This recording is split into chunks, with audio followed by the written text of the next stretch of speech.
Šiandien jums papasakosiu, kokius žaidimus galima žaisti siekiant, kad vaikas pradėtų kalbėti su pačiais mažiausiais vaikais, su vaikais, kuriems ką tik suėjo metukai, pusantrų.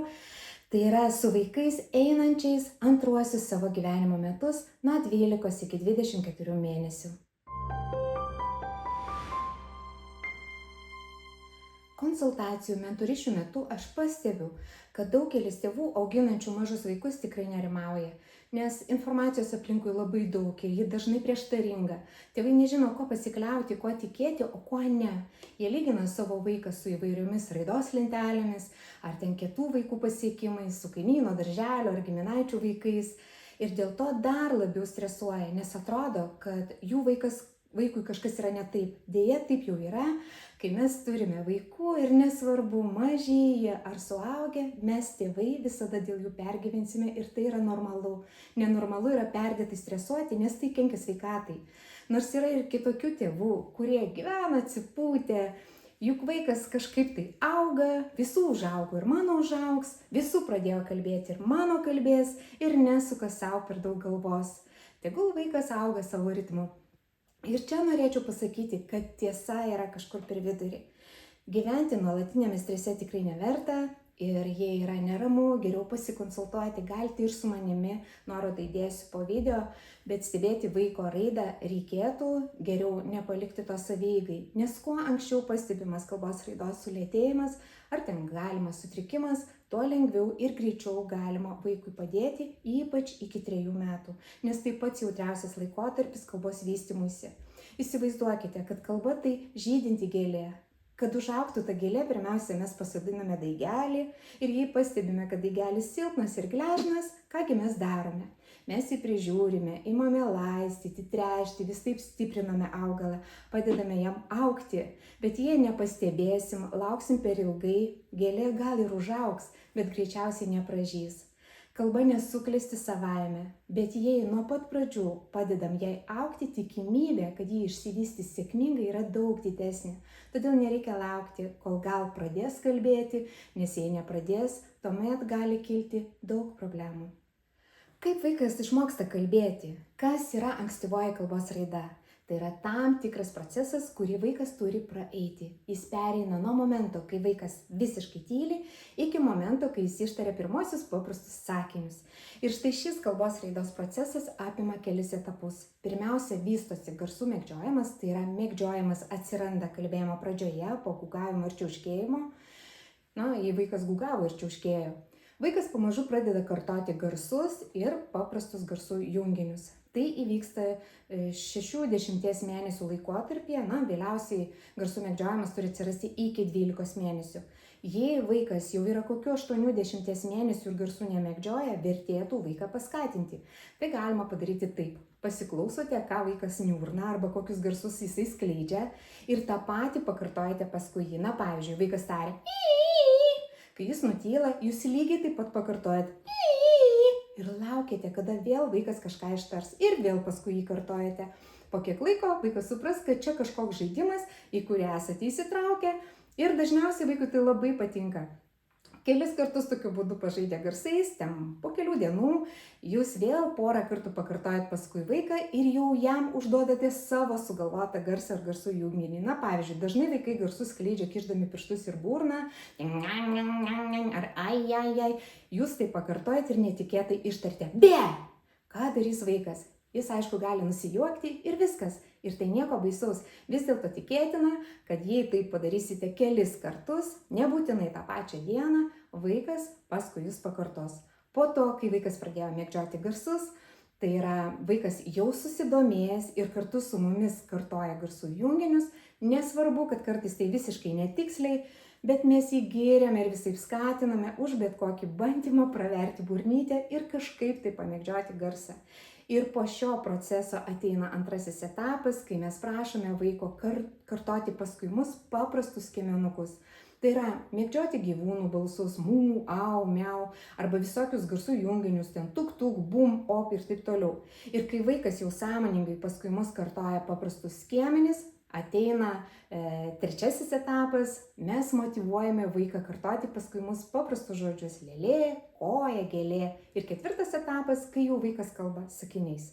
Ir štai tam, kad vaikas iki šio etapo ateitų, jis turi nuosekliai visą šitą kelią nueiti. Niekas mūsų nemokino būti tėvais ir kiekvienas tam ruošiasi savaip. Vieni remiasi kitų patirtimi, kiti skaito knygas, klausosi paskaitų ar jungiasi į tėvų bendruomenės, o dar kiti tiesiog eina bandymų ir klaidų keliu. Ir tai yra visiškai normalu, juk ne visi esame pedagogai ar psichologai, kurie išmano vaiko raidą. O aš kaip logopedė noriu dalintis savo turimomis žiniomis bei patirtimi ir padėti jums praeiti šį gražų tėvystės kelią, kuo labiau aplenkiant duobes.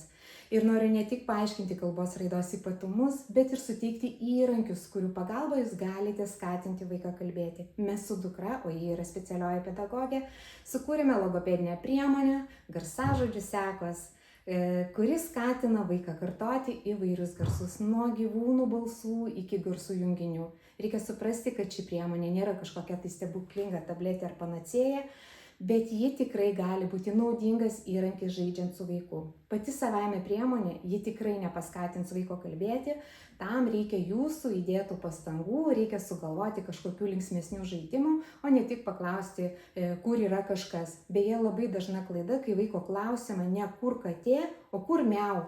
Kuo Garsažodžių sekos yra unikalios? Tuo, kad šioje priemonėje yra sistema.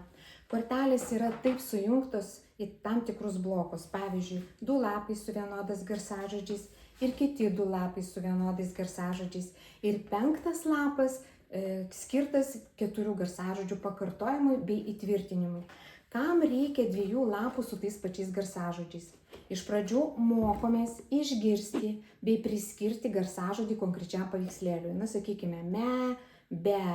Vėliau prijungiame mąstymo procesus, o tiksliau kategorizavimą. Tai yra vaikas atpažįsta ne tik konkrečią ožką, bet ir supranta, kad ji gali būti balta, juoda, kitaip pasisukusi ir vis tiek vadinasi ožka. Tai yra gebėjimas atpažinti bendrasias savybės, nepaisant tam tikrų skirtumų, tokių kaip spalva, dydis ar netgi piešimo stilius.